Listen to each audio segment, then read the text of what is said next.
So UFC's back this weekend. This video is a bit delayed because obviously the main event had been all shuffled around. Even with that being said, I did still make a stream yesterday because I knew that this was going to be the main event.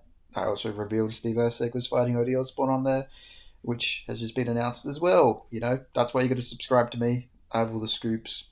And I will just like randomly mention it when I'm streaming sometimes, just so like, just out of nowhere I'll just mention a fight, it's a reason why you got to be subscribed to this channel. But anyway, let's talk about this card. Let's talk about the fights. We have another short notice fight starting off the card. I don't know if this is going to be the proper position of the fight, but we have Austin Bashi versus John Yanis. John Yanis taking this on very short notice. He's a very wild striker, very powerful, very fun style, but I just think Austin Bashi with his heavy grapple, heavy game, I think he's going to go in there, he's going to take him down, he's going to throw him around. I think he's eventually going to get a submission here over John Yanis. Maybe John Yanis can go in there, spring up the upset, but Austin Bashi does seem to have a pretty good chin, and his grappling is very high level. He's just got Christian Rodriguez in his debut, who just seems to fraud check. Not even fraud check. I don't like using the fraud check when it's not really. It's just a prospect getting a big step up a bit too soon. But yeah, I like Austin Basher to get this one done. Sorry, I just got a phone call if you guys heard that. Then we got Pereira Rodriguez versus Ketlin Souza. Oh my god, man.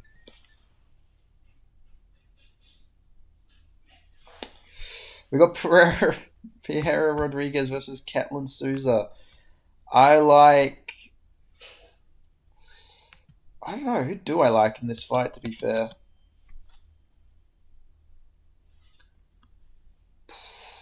I think I'll go Rodriguez. She beat Josephine Knudsen, who's pretty good. I mean, that's sort of how I break down these women fights. Well, she beat this person. What did Caitlin Souza do her last fight? She lost to Angela. All right, I'll go with Pereira Rodriguez. I think she'll get this one done, just based on momentum. But she'll probably end up losing. I'm so bad at women's fights. Then we have Felipe Buenas versus Rafael Estevam. I'm going to Rafael Estevam here. He's got a very worrying gas tank, but I just think he'll probably get an early submission over Felipe Buenas here. So I'm going to go Rafael Estevam here. Then we got Rodolfo Vieira versus Trayshawn Gore. This is another really tough fight, to be honest with you guys. Because Trayshawn Gore, he's not really a guy who gets out grappled. He's just sort of gets chinned sometimes. He showed a really good chin against his last opponent. So, but I thought Rodolfo Vieira beat Andre Petrovsky, to be honest. But didn't Trayshawn Gore? No, I don't think he fought Petrovsky. No, that was Brian Battle who beat Petrovsky. Oh man, I really sort of want to go with the Trayshawn Gore upset here, but I'll go Rodolfo Vieira just because Trayshawn Gore took so much damage his last fight. He'll probably just get caught and chinned by Vieira. But I really don't like picking jiu-jitsu based guys because they seem to always shit the bed a little bit. And I really want to pick Trayshawn Gore, but I'm going to go with Rodolfo Vieira here. Who has Trayshawn Gore lost to? To be fair, Brian Battle, Cody Brundage, and Marco Tullio. He beat Tricoli and Josh Fram, but they're not like great wins by any means. Yeah, but Vieira is. Who's he beat recently? I mean, he beat Dustin Stolfus. I mean, you could argue same level. Beat Petrosian, beat Cody Brundage, but he almost got chinned by Brundage. Oh man, I'll go with Rodolfo Vieira here. Not super confident in him, but I would say that he.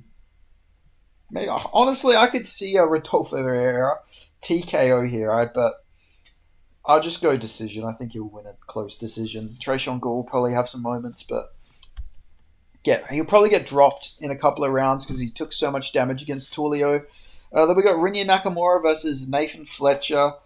I'm going to go with Rinya Nakamura. I feel like he'll fight a lot smarter this time around. He won't go in there with a pure striking game plan against a guy like Nathan Fletcher. Now, maybe he goes in there and fights the absolute dumbest game plan, and that's a big possibility, but I'm going to imagine he doesn't fight like an absolute tard here. So I go Rinya Nakamura. But Nathan Fletcher's tough, but I have seen him get wrestle fucked by Khan Offley.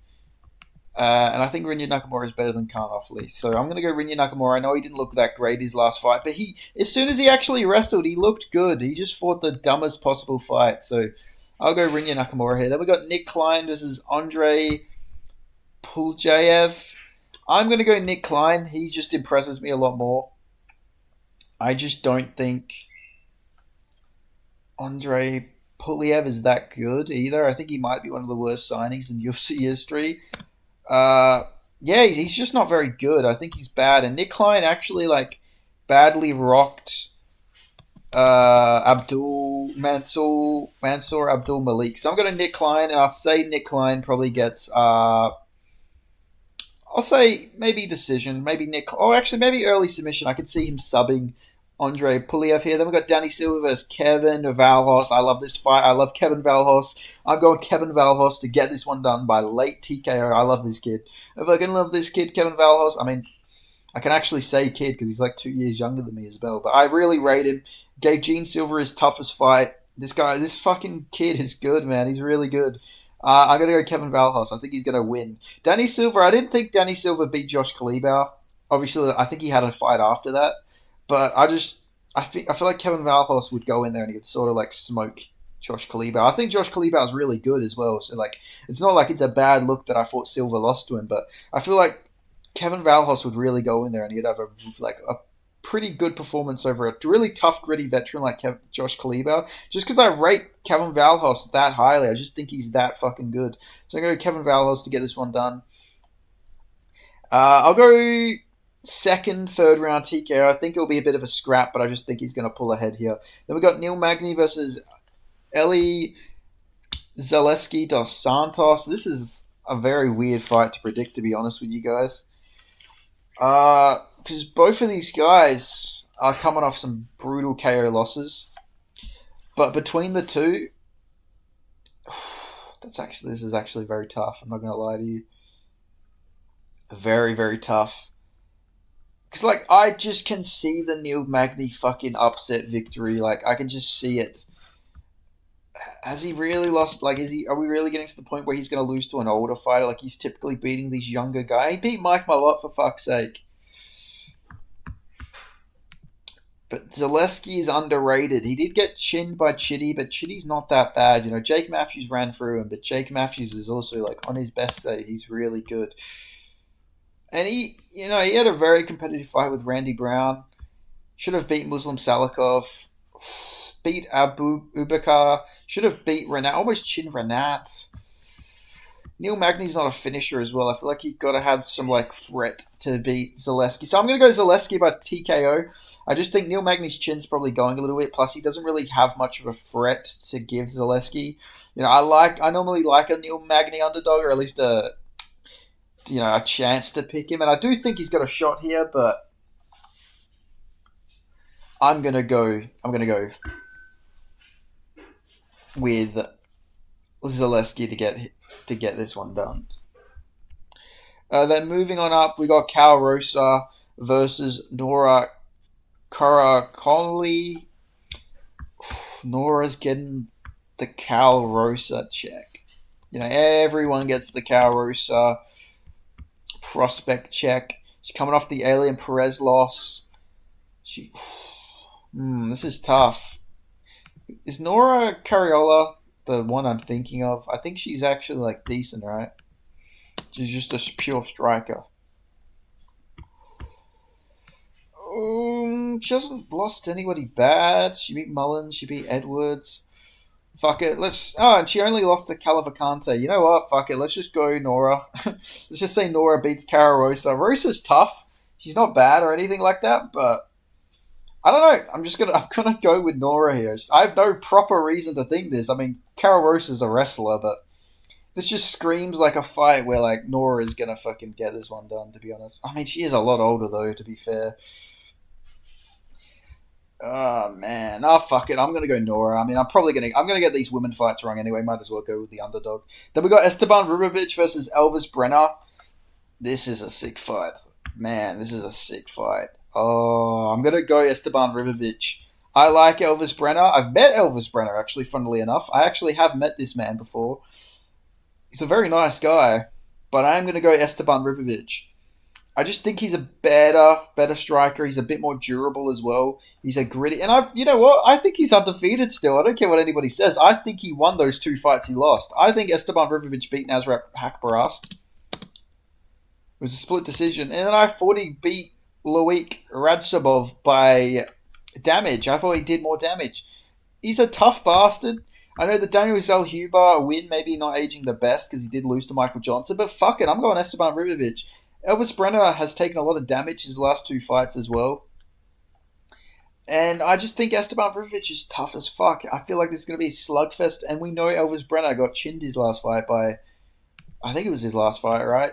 By Joel Alvarez. That's going to take a lot out of him because he's known for his granite chin and being a tough bastard. So I'm going Esteban Ribovic by late TKO. Then we got Chris Duncan versus Mateus Rebecki. This is another tough fight because these guys train together. They know each other. Chris Duncan's tough. He's got good takedown defense. Rebecki just gritty as fuck. He's coming off 1 win after losing to Diego Ferreira, which is such a weird loss in hindsight. But Chris Duncan also lost to Slava Claus, so it's weird. Oh man, part of me really Chris Duncan. Very underrated, man. He's very underrated. And he lost to Manuel Torres, but Torres is good. And he's improving quite a lot. He looks a lot improved every fight. And he's got that guillotine of death. And I know Rebecca's going to shoot for that takedown, and he's going to get guillotined. I'm going Chris Duncan by submission. I don't care. Is it smart? Is it the smart pick to make? Maybe not. But I don't know. Part of me tells me Rebecca shoots in, and he gets his neck snatched up. So I'm going to go Chris Duncan submission. Then we got Tatsuro Taira versus Hung Sung Park. I'm going to go with Tatsuro Taira. I think he's going to win this fight. Hung Sung Park, he's taken a lot of short notice fights here. I just don't think this is going to go well for him. I don't think that Tatsuro Taira is the great guy everyone great guy. I don't mean personally. I just don't think he's the elite prospect a lot of people are hyping him up to be. I know I picked him to beat Royval, but I just never rated Tatsuro Taira that highly. But I do think he's better than Hung Sung Park, who I don't think Hung Sung Park is as good as advertised. He beat Shannon Ross, who he took to a second round, and he beat Carlos Hernandez, Good wins, don't get me wrong, but I just don't think he's this crazy marauder type guy that people act like he is. Well, I think Tatsuro Taira is actually obviously he's ranked. He's a rank level guy. He's actually beat some pretty good guys. I just think his grappling is going to be too much for Hung Sung Park. To be fair, though, the Koreans are on a great run at the moment. Korean MMA is booming. So maybe Hung Sung Park goes in there, pulls off the upset on short notice. But I'm going to say Tatsuro Taira. Now, the one thing that worries me is that while it's short notice for Hung Sung Park, it's also short notice for Tatsuro Taira, who is fighting a guy in Amir Albazi who isn't really a great striker. He was just sort of grappler for grappler. While I would say Hung Sung Park, a bit more well-rounded, got a bit more boxing, can give a bit more of a threat on the feet. But I just think Tatsuro Taira will probably go in there and maybe get a submission, maybe just wrestle him around a bit. Because I'm pretty sure Hung Sung Park had a fight on Road to UFC where he was down 2 rounds, where he was against Sung Guk Choi. If I remember this fight correctly, he was down in that fight, and then eventually he got a rear naked choke. But he was losing that fight, if I remember correctly, and I think he was getting out grappled as well. So I think Tatsuro Taira is going to go in there. I think he's going to wrestle him and get a submission, maybe decision. But yeah, I'm going to do Tatsuro Taira. Plus, he was preparing for 5 rounds as well. Hung Sung Park's going in there off a 3-round camp. So yeah, I'm going to go Tatsuro Taira. But let me know who you guys have winning these fights. Make sure you subscribe, like the video, and I'll see you guys next time. Goodbye.